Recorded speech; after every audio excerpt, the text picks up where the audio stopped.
आजको हाम्रो क्वेसन चाहिँ ट्रान्सपोर्टेसन इन्जिनियरिङको 2013 फल 2018 फल 2018 स्प्रिङमा सोधिरहेको क्वेसन हो।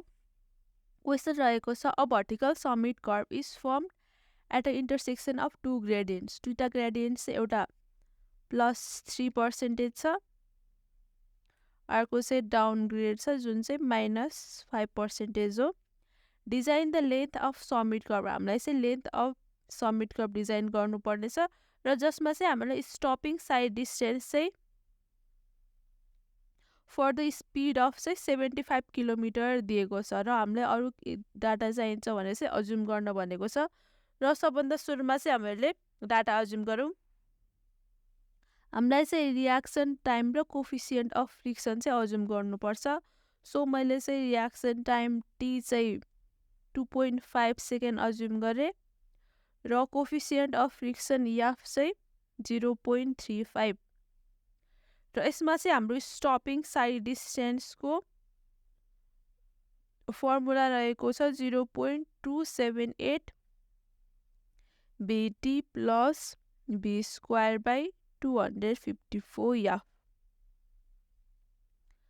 0.278 v velocity 75 into time 2.5 plus b चाहिँ 75 square by 254 एफ चाहिँ 0.35।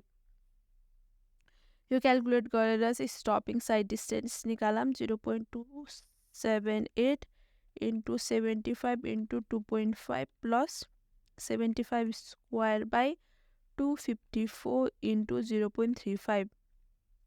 यो क्याल्कुलेट गर्दा चाहिँ हाम्रो स्टपिङ साइड डिस्टेन्स चाहिँ 115.39 मिटर आएको छ। र त्यसै गरी चाहिँ डेभिएसन एङ्गल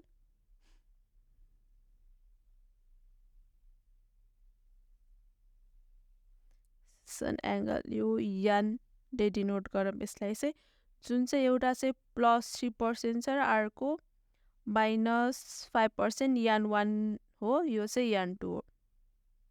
यान 1 माइनस यान 2 हुन्छ।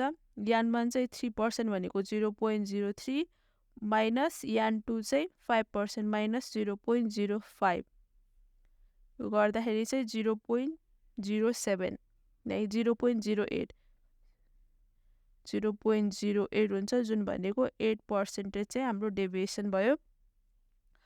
र हाम्रो लेन्थ हामीले अज्युम गरौँ हाम्रो लेन्थ चाहिँ स्टपिङ साइड डिस्टेन्स भन्दा ग्रेटर छ भने एज्युम याल is greater than stopping side distance. So हाम्रो यालको फर्मुला चाहिँ यहाँ यान स्क्वायर बाई 4.4। यान चाहिँ हामीले 0.08 क्याल्कुलेट गऱ्यौँ। स्टपिङ साइड डिस्टेन्स चाहिँ 115.39 को स्क्वायर बाई 4.4।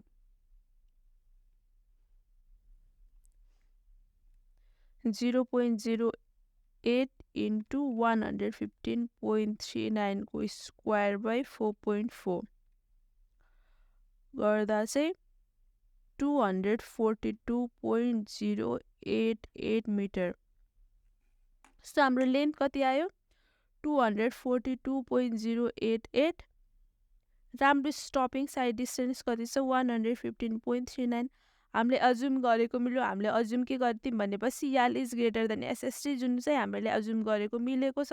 यदि यो नमिलेको भए चाहिँ हामीले अर्को फर्मुला लगाएर गर्नु पर्थ्यो। त्यो वाला चाहिँ त्यस्तो टाइपको क्वेसन चाहिँ म फेरि पछाडि अर्को न्युमेरिकलमा गर्नेछु, त्यो पनि हेर्नु होला। सो अब लास्टमा चाहिँ therefore length of summit curve equals to 242.088 metre.